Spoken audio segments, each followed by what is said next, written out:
It's always something. Yesterday, Dad broke our Vermeer 605 Super M. Well, technically he didn't break it, it just broke while he was using it. There is a difference, and that's usually my line. I'm Tyler Tobald. Welcome back to JTAC Farms.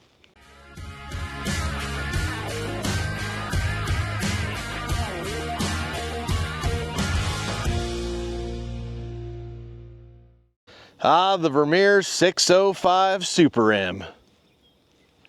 About 13 years ago when this came out, I would argue the gold standard of round balers. I absolutely love this baler. It has seen a lot of years, a lot of acres, and a lot of bales. But overall, it has been a tremendously handy machine. This particular model is a net wrap only machine. It doesn't even have twine arms on it. Matter of fact, the only thing that gives you any clue that this could even run twine is just the carrier for the twine rolls is still in here. Now, my Vermeer guy has been trying to get us to trade this thing in to get one of the new 605 Ns. You know, it's M as in Mancy and N as in Nancy. That way, just make sure we get that right for everybody. And M as in Mancy. What? M as in what? Mancy. What'd you think I said? Nancy! Moving on. However, with us doing less and less hay every single year, and this still making really nice bales, working rather reliably, you know, it's pretty easy to keep running. We just kind of been putting it off because we like it. It works. Hell, and until yesterday, it definitely doesn't work now. I got a call from Dad saying something weird happened to the belts. They were all twisted and turned, and one of them had rolled over. I was like, well, that's weird. I have actually never rolled a belt on this baler in 13 years, not even once. These are actually still the original belts. Now, I'm sure there's probably a couple of you that have got a pretty good idea what causes that to happen with the baler belts. But for the rest of you, here's a picture. Now, that's what my dad sent me in the morning, which was not something that I really wanted to start out my day with. Yep, that roll broke, caved in, pulled the belts down in with it, and now if it was just that roll, not that big a deal. It can be replaced. That's why they make replacement parts. However, it pulled all the belts down with it and chewed the snot out of every single one of the belts. There's big chunks pulled out, cuts in them. All the belts are now ruined. Now, this isn't the easiest thing in the world to see, but get you a little closer look here. This bolt and washer is the thing that holds that broken roller in. When that caved in and broke, it bent this whole bracket plate here, which again, not the end of the world. They make replacement parts for them. We came very close though to this thing burning to the ground. That's heat scarring through the paint. So when that went, it hooked, spun around, generated a lot of heat. We actually came very, very close to losing this baler. On this side, it's a similar story. You can see a little bit of heat scarring. It's bent that whole plate, you know, all that kind of good jazz. Now for the million-dollar question. What caused this to fail and break? Well, I've got about 3 options that come to mind. Granted, I'm not an engineer. So first off, excessive bale tension can cause these things to fail. You know, if you've got this thing really cranked up, eventually it just can't handle all that stress and breaks. Second, just plain old wear and tear with age. Good possibility. This is 13 years old, and I'm pretty sure that's the original roller to the baler, so could be that. Or it could be C, all of the above. As far as the belt tension goes, maybe back in the day we had this thing cranked up a little, pretty high for a little while, probably 3-4 years. But as we started doing more and more with cover crops and stopped working with the other group of the family, we loosened up the bale tension on here because we stopped doing grinding. We don't have to haul it anywhere really. I mean, the most of these bales travels like 2 or 3 miles in their life. And you know, super tight bales don't unroll very well. If I'm wanting to unroll a bale, I'd actually prefer a slightly looser bale. And when I stick them in bale feeders, the little bit looser bales are easier for the cows to pick apart. So probably not tension. Now, age, wear and tear, that could definitely be a thing. Again, pretty sure that's the original roll. 13 years, that's a good bit of time on it. Hi, post-production Tyler here. Those eagle-eyed among you may have noticed something earlier. But, for those of you who haven't, Enhance. have you noticed it yet? One thing I really like about our Vermeer guy is when they replace bearings or anything like that, they usually put a year next to it. I forgot to mention this while I was recording it.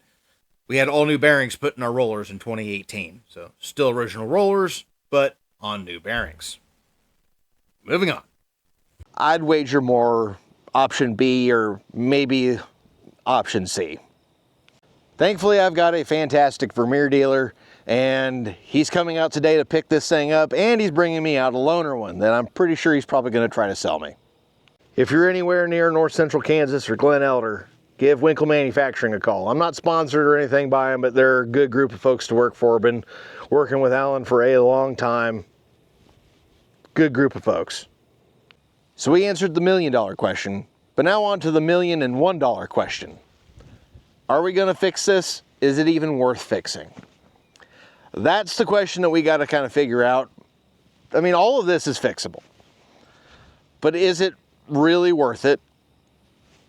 I'm not really sure. I'm leaning towards kind of yes. I like this baler. Don't really have plans or a budget to, splurge and buy a even used N series baler.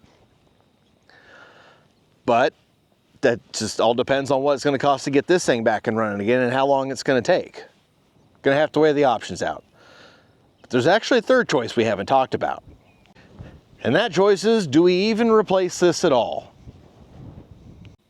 I mentioned earlier that we're doing less and less hay every single year. It's because of all the cover crops that we're putting in, all the different regenerative practices that we're adopting as far as grazing our cattle.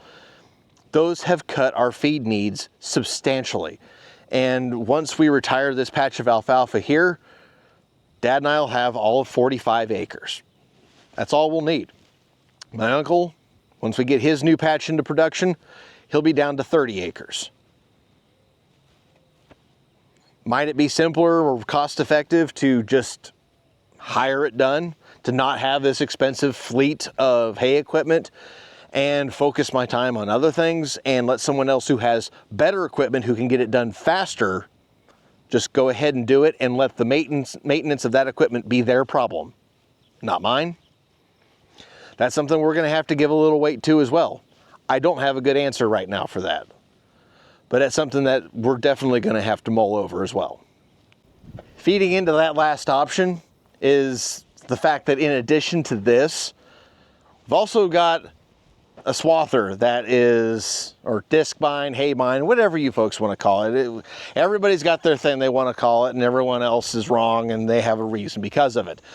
I'm just going to call it a swather. If you don't like it, well, you can have your money back at the end of this episode, okay? But we have a Vermeer MC3700. Out of all the Vermeer products I've ever owned, not my favorite. And we're looking at getting rid of it, possibly upgrading, going back to like maybe a John Deere 14.5 foot or a 16 foot or something like that. But my gosh, is that really worth it? Again, are we just wasting money on things that we're just not really going to get full use out of? And it's something we're going to have to really think about. And just like that, there's my Vermeer guy.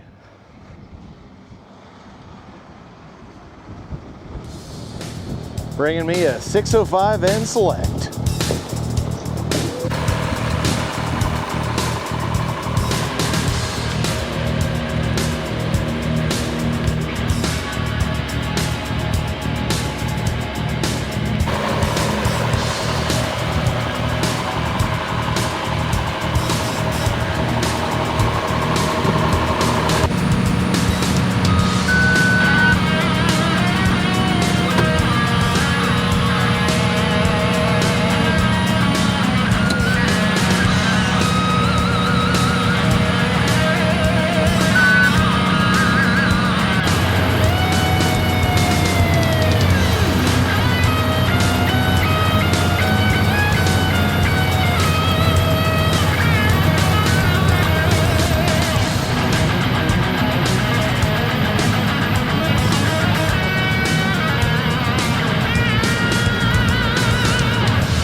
ran it for a few bales.